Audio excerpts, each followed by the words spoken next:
Alex Chen had always prided himself on being in control. At 38 years old, he was the CEO of one of the fastest-growing tech companies on the West Coast. His office sat on the 42nd floor of a gleaming skyscraper, and his bank account had more zeros than most people could even imagine. But that Tuesday afternoon in October, control was the last thing he felt. The board meeting had been brutal. 3 hours of heated discussions about the company's next big acquisition, with investors throwing around numbers that would make most people's heads spin. Alex's phone had been buzzing nonstop with messages from his legal team, his accountants, and what felt like half of Silicon Valley. The deal they were working on could either make his company worth billions or completely destroy everything he had built over the past decade. As he walked through the upscale Meridian shopping center, Alex tried to clear his head. He often came here when he needed to think. Something about being around regular people, away from the corporate towers and endless meetings, helped him remember why he had started his company in the first place. The mall was busy for a weekday afternoon, filled with families, teenagers, and office workers on their lunch breaks.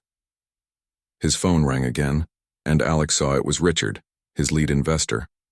This was the call he had been waiting for all week. Richard's decision could make or break the entire deal. "Richard, please tell me you have good news," Alex said, pressing the phone to his ear as he navigated through the crowd of shoppers. "Alex, we need to talk. The numbers your team sent over don't add up. We're looking at a potential loss of $40 million if this acquisition goes south." Richard's voice was tense, and Alex could hear papers shuffling in the background. Alex felt his stomach drop. $40 million. The number hit him like a punch to the gut. He had been so confident about this deal, so sure it was the right move for the company. Now walking past stores selling clothes and jewelry to happy customers, he wondered if he had made the biggest mistake of his career. "That can't be right, Richard. My team has been over these numbers 100 times. The projections show." "Your projections are wrong, Alex, dead wrong. We've got our own analysts looking at this and they're telling me to run the other way. Fast." Alex stopped walking and leaned against a pillar, feeling dizzy. Around him, people continued shopping, laughing, living their normal lives while his world felt like it was crashing down. A group of teenage girls walked by, giggling about something on their phones. A young father carried his toddler on his shoulders while his wife pushed a stroller. Everyone seemed so carefree, so unburdened by the weight of decisions that could affect hundreds of employees and their families. "Richard, give me 24 hours. Just one day to get my team together and figure out where the disconnect is. This deal is solid, I know it is. 12 hours, Alex, that's all I can give you.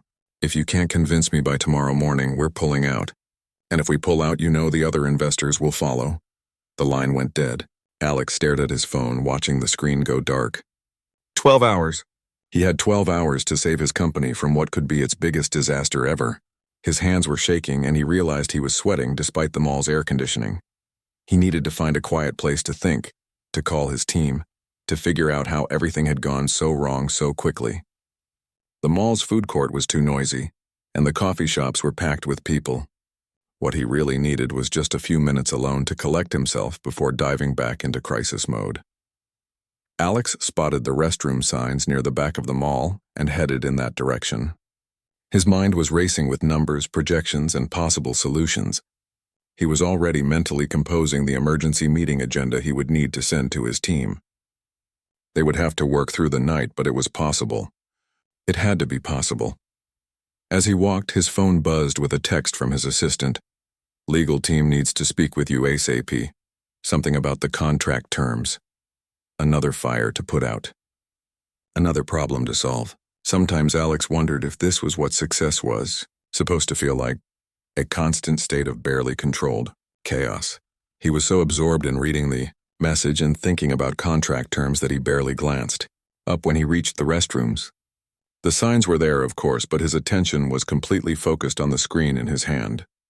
Without really looking, he pushed through what he assumed was the correct door, his mind already jumping ahead to the next crisis he would need to handle.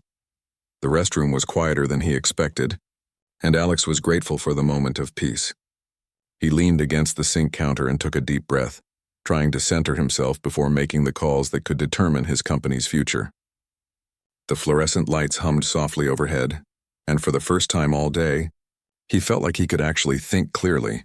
But as he looked up from his phone to splash some cold water on his face, Alex noticed something that made his blood run cold. The trash can near the sinks had a small feminine hygiene disposal attached to it. His eyes quickly scanned the room, taking in details he had completely missed in his distracted state. The different style of dispensers, the layout that was clearly different from what he was used to. His heart started pounding as the realization hit him like a truck. In his panic and distraction, he had walked into the wrong restroom. The women's restroom. Alex felt his face burning with embarrassment and mortification. How could he have been so careless, so completely oblivious to his surroundings? He turned quickly toward the door, ready to make as quiet and quick an exit as possible, hoping beyond hope that no one had seen him enter, and that he could escape this humiliating mistake without anyone being the wiser. But just as he took his first step toward the door, he heard something that made him freeze in place. The sound was soft, almost muffled, but unmistakably human. Someone was crying. Alex stood frozen by the sinks, his heart hammering in his chest. The soft crying was coming from one of the stalls at the far end of the restroom. Every instinct told him to leave immediately, to pretend he hadn't heard anything and slip out before anyone discovered his embarrassing mistake. But something about the sound stopped him cold. It wasn't just ordinary crying. This was the kind of deep, hopeless sobbing that comes from somewhere deep inside a person's soul. The kind of crying that happens when someone thinks they're completely alone and doesn't have to hold it together for anyone else. Alex had heard that sound before years ago, coming from his own mother's bedroom after his father had lost his job, and they weren't sure how they would pay rent. He took a step toward the door, then stopped again. What if someone was really hurt? What if they needed help? But he couldn't just stay here. He was in the women's restroom, for crying out loud. This was exactly the kind of situation that could destroy his reputation and his company if anyone found out. The crying continued, and Alex noticed something else that made his stomach twist with concern. Through the small gap at the bottom of the stall door, he could see someone sitting on the floor. Not on the toilet seat, but actually sitting on the tile floor with their back against the wall. Nobody sits on a public restroom floor unless something is seriously wrong. Alex looked around the empty restroom, then back at the stall. He cleared his throat gently, not wanting to startle whoever was inside. Excuse me, he said softly, feeling incredibly awkward. I know this is going to sound strange, but are you okay in there? The crying stopped immediately. Alex could practically feel the person's shock and embarrassment through the stall door. Several long seconds passed in complete silence. I'm fine, came a shaky female voice, obviously trying to sound normal but failing completely. Just give me a minute. Alex knew that tone. It was the same way he used to answer when people asked if he was okay during the worst period of his life. When his company had almost gone bankrupt in its second year, when he was living on ramen noodles and sleeping in his office because he couldn't afford both rent and keeping the business running. The tone that said everything was definitely not fine. Look, I know this is really weird, Alex said, moving a little closer to the stall but being careful to keep his distance. And I know you don't know me, but you sound like you're going through something really tough. Is there anything I can do to help? You're a man, the voice said, and Alex could hear the confusion and concern in it. What are you doing in here? Alex felt his face burn with embarrassment again. I made a mistake. I was distracted on my phone and I wasn't paying attention to where I was going. I'm really sorry. I was about to leave when I heard you crying. There was another long pause. Alex could hear the woman shifting around in the stall, probably trying to figure out if he was some kind of creep or if he was actually trying to help. You should leave, she said finally. If someone comes in and finds you here, you'll get in trouble. Yeah, I know, Alex replied. But I can't just walk away when someone sounds like they're in real pain. What's wrong? He heard a bitter laugh from inside the stall. What's wrong? Everything's wrong. My whole life just fell apart in the space of 5 minutes, and I don't know what I'm going to do. Alex leaned against the wall next to the stall, still maintaining a respectful distance. Want to talk about it? Sometimes it helps to tell a stranger. And it's not like WW. Are ever going to see each other again? Another pause, then a long, shaky breath. I just got fired. Fired? Alex asked. From where? The customer service desk here at the mall. I've worked there for 2 years, and today my manager called me into the office and told me I was being let go. Budget cuts, he said. Last hired, first fired. Alex frowned. He knew the economy had been tough lately, but firing people right before the holidays seemed especially cruel. "I'm sorry. That's really rough. You don't understand," the woman continued, and Alex could hear fresh tears in her voice. "I can't afford to lose this job. I can't afford to lose any job. I have people depending on me." "Family?" Alex asked gently. "My mom," she said, and Alex heard her voice crack. "She's been sick for months. Cancer. The treatments are expensive, and even with insurance, we're barely keeping up with the medical bills. And I have a daughter. She's only 6 years old." Alex felt something heavy settle in his chest. Here he was, worried about a business deal that might cost him millions, while this woman was worried about how she was going to pay for her mother's cancer treatment and take care of her child. "What about the father?" Alex asked carefully. "Your daughter's father, I mean." Another bitter laugh. "He left when she was 2. Said being a dad was too much responsibility. Haven't seen him since." Alex closed his eyes, thinking about his own privileged life. His biggest worry today was a business deal. Her biggest worry was keeping her family alive and housed. "I don't know what I'm going to do," she continued, and Alex could hear her voice getting smaller. "This was the only job that let me work flexible hours. I could drop my daughter off at school, work while she was in class, and pick her up in the afternoon. Now I have to start all over again, and I don't know how I'm going to find something that works with her schedule." "What about other family?" Alex asked. "Anyone who could help with babysitting. My mom is too sick to watch her, and she's the only family we have here. I moved across the country for this job 2 years ago because my ex had made life impossible for us back home. I don't really know anyone here well enough to ask for help." Alex felt his heart breaking for this woman he couldn't even see. He thought about his own daughter, safe at her expensive private school, never having to worry about where her next meal was coming from or whether her parents could afford to keep the lights on. "What kind of work were you doing at customer service?" he asked. "Everything, really. Handling complaints, helping people find stores, managing the lost and found, coordinating with security when there were problems. I was actually pretty good at it. My manager always said I was great with difficult customers, that I could calm people down and solve problems better than anyone else on the team." That caught Alex's attention. Problem-solving skills, ability to work with difficult people, flexibility. These were exactly the kinds of qualities he looked for when hiring employees for his company. "What's your background?" he asked. "Education, other work experience?" "College degree in communications, but that feels like a lifetime ago. Before that, I worked in retail, some restaurant work, office temping. Nothing fancy, but I've always been good with people." Alex's mind was starting to race, but not about his business crisis anymore. An idea was forming, something that might help both of them in ways he was only beginning to understand. Alex found himself sliding down the wall until he was sitting on the floor, his expensive suit probably getting dirty, but he didn't care anymore. Something about this conversation was making him forget about everything else. The business deal, the investors, even the fact that he was sitting in a women's restroom having what might be the most important conversation of his life. "You know what's funny?" he said, staring at the ceiling tiles. "Here I am, supposedly this successful businessman, and I was in here having my own breakdown before I heard you crying." "What do you mean?" the woman asked, and Alex could hear genuine curiosity in her voice now instead of just tears. "I got a phone call today that might destroy everything I've worked for. My company, my employees' jobs, everything, and I was so panicked that I walked into the wrong bathroom without even noticing." Alex let out a laugh that had no humor in it. "Some CEO, right? Can't even read a bathroom sign when I'm stressed." "What kind of company?" she asked. "Tech company. We develop software for small businesses. I started it about 10 years ago in my garage." Alex paused, remembering those early days. "Actually, that's not entirely true. I started it in my garage because I couldn't afford office space. I was living on whatever odd jobs I could find and eating cereal for dinner most nights." "Really?" The woman sounded surprised. "But you said you're successful now." "Yeah, now. But it wasn't always like that. My dad lost his job when I was in college, and my family lost everything. Our house, our car, everything. I had to drop out of school and work 3 jobs just to help my parents keep a tiny apartment. For about 2 years, I slept on a mattress on the floor and wore the same 5 shirts over and over, because that's all I could afford." Alex had never told that story to anyone at work. His employees knew he had started the company small, but he had never shared just how desperate those early days had been.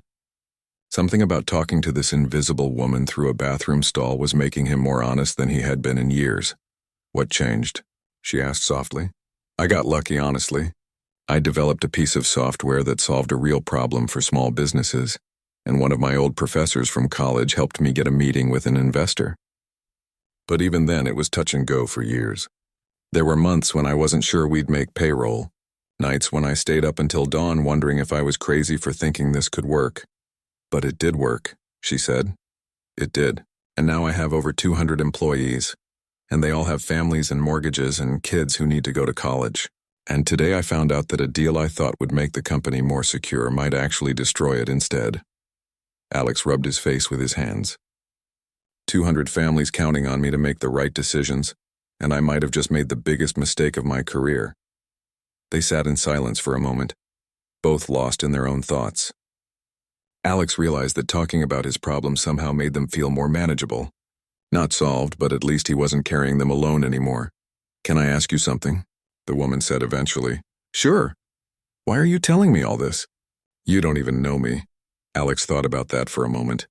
"Honestly, I don't know. Maybe because you're the first person I've talked to in months who's dealing with real problems. Not business problems or investment problems, but actual life problems. It's making me remember what really matters."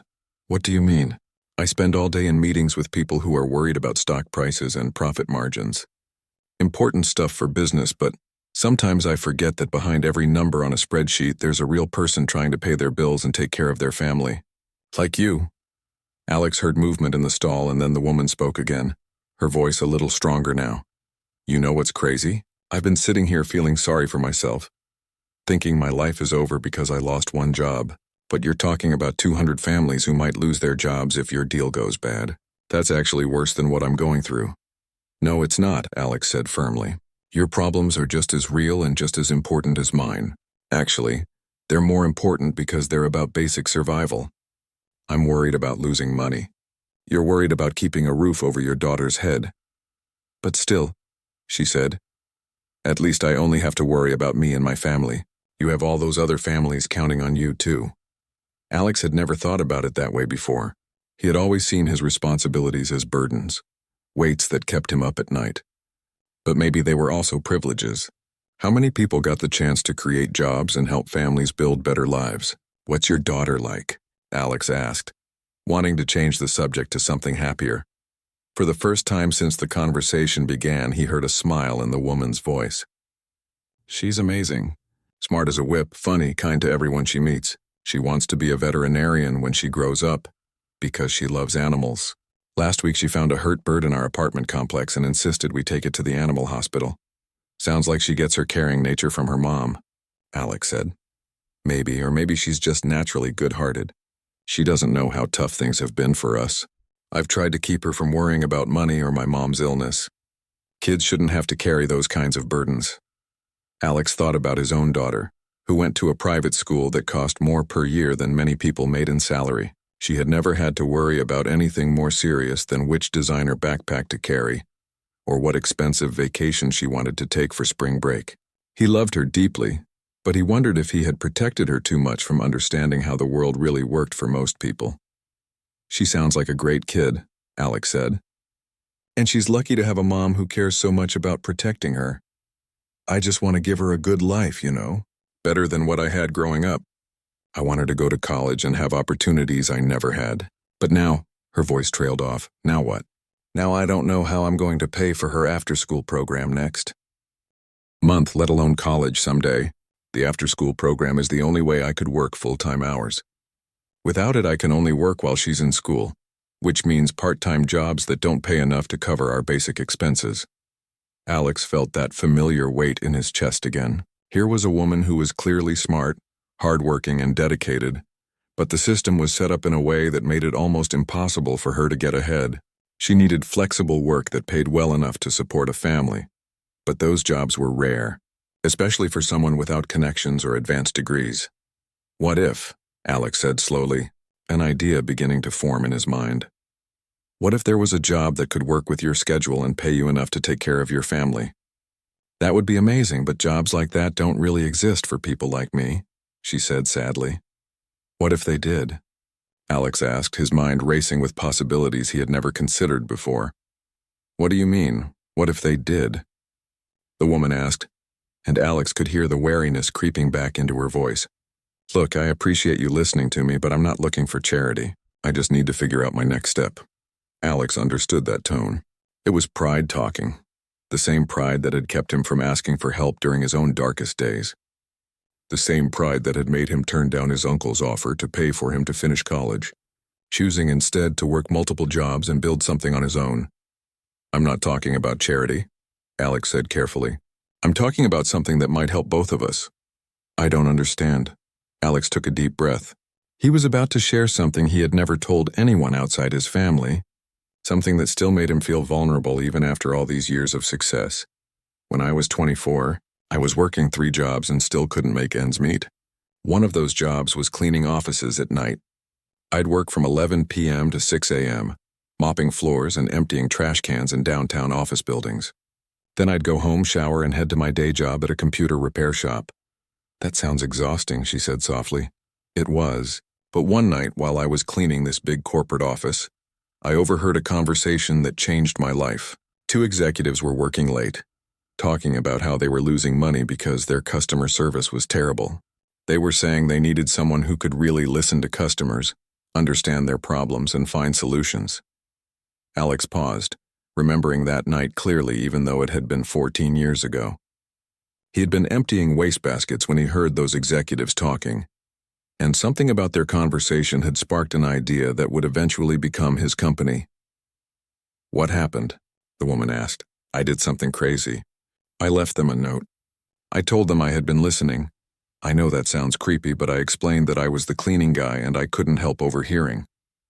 I told them I had some ideas about customer service that might help their business. Did they call you? They did.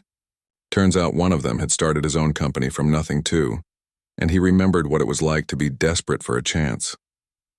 He gave me an hour to present my ideas.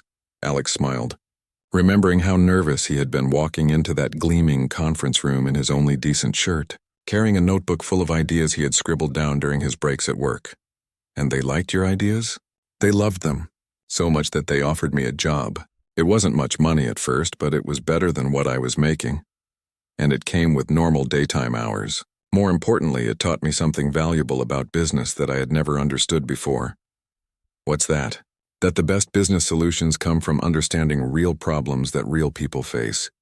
Not theoretical problems or fancy problems, but the everyday struggles that keep people up at night. Alex could hear the woman shifting in the stall, and he sensed she was really listening now, not just being polite. The software I eventually developed, he continued, it wasn't some brilliant technical innovation.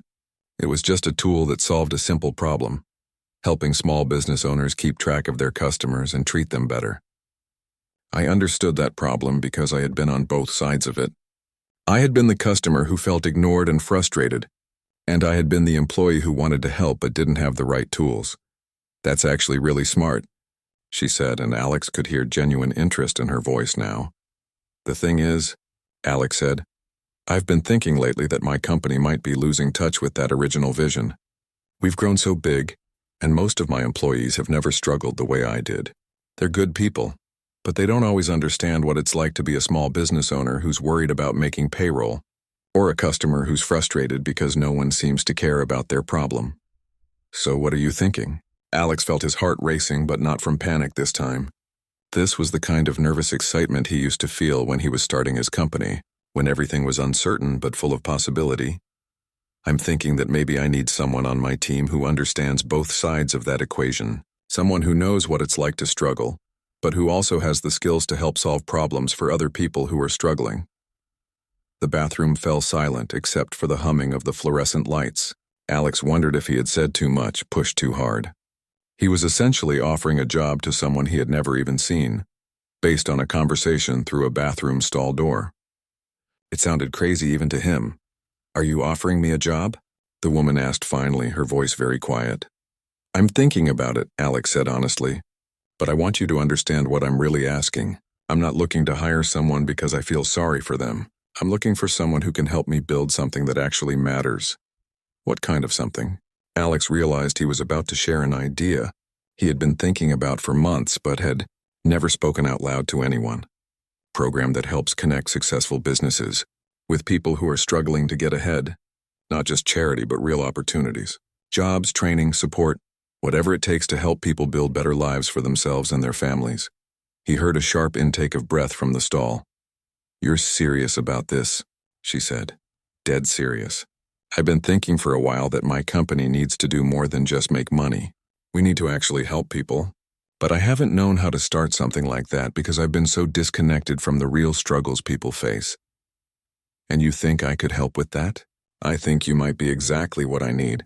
You've got customer service experience. You understand what it's like to work with difficult situations, and you know firsthand what kind of help actually makes a difference in people's lives." Alex could hear her crying again, but it sounded different this time. Not the hopeless sobbing from before, but something that might have been relief mixed with disbelief. "I don't even know your name," she said through the tears. "Alex," he said. "Alex Chen." There was a long pause, and then she spoke in a voice so quiet he almost couldn't hear her. "Did you say Alex Chen? Like Chen Technology Solutions Alex Chen?" Alex felt his stomach flip. "You know my company? Know it? I use your software every day. Or I did until today. The customer service system at the mall runs on your platform. It's actually really good software." Now it was Alex's turn to be speechless. Of all the people he could have encountered in his moment of crisis, he had somehow found someone who actually knew his work. "So you know I'm not just making this up," he said finally. "I really do run a company, and I really am looking for someone to help me build this program." "This is insane," she said, but Alex could hear something that might have been hope creeping into her voice. "This doesn't happen in real life." "Maybe it does," Alex said. "Maybe we both just needed to be in the right place at the right time to find what we were looking for." 3 months later, Alex stood in the conference room on the 42nd floor, looking out at the city below. The same view he had seen every day for years, but somehow it looked completely different now. Maybe because he was seeing it through different eyes. "The numbers are incredible, Alex," his assistant was saying, flipping through a thick report. "The community outreach program has helped place over 300 people in good jobs, and the feedback from our partner businesses has been overwhelmingly positive." Alex smiled, remembering how terrified he had been about that business deal back in October. The deal that had seemed so important, so make or break at the time. Funny how things worked out. When he had finally sat down with his team that night, with a clear head and new perspective, they had discovered the error in their projections within 2 hours. The deal had gone through successfully, but more importantly, Alex had realized that his company's real value wasn't in any single business transaction. "What about the training programs?" Alex asked. "Riley says we're ready to expand to 3 more cities.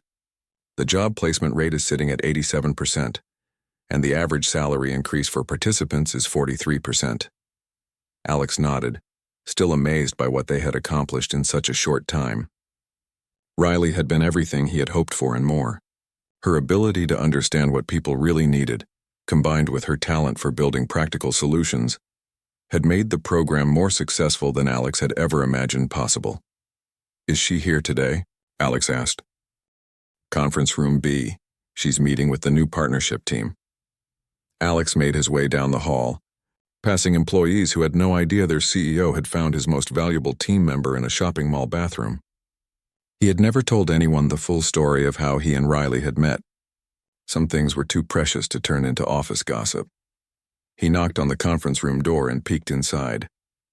Riley was at the head of the table, presenting to a group of executives from various companies who wanted to partner with their program.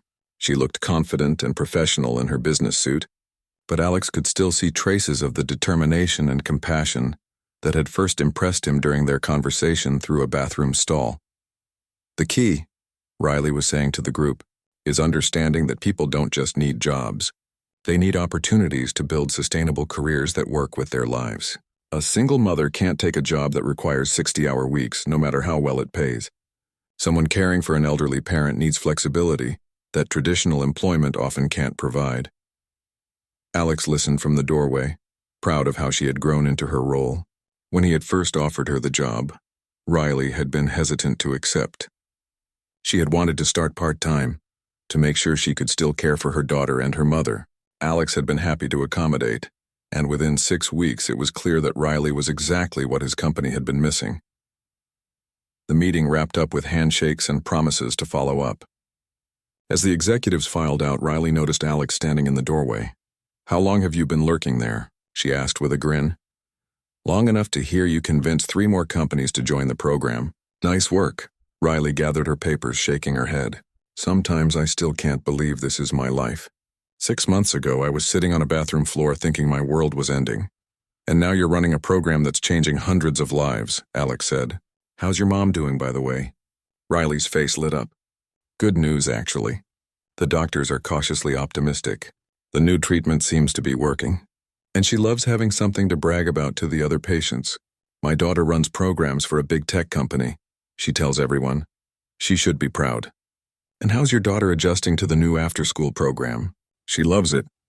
The academic support is helping her grades, and she's made friends with kids from all over the city.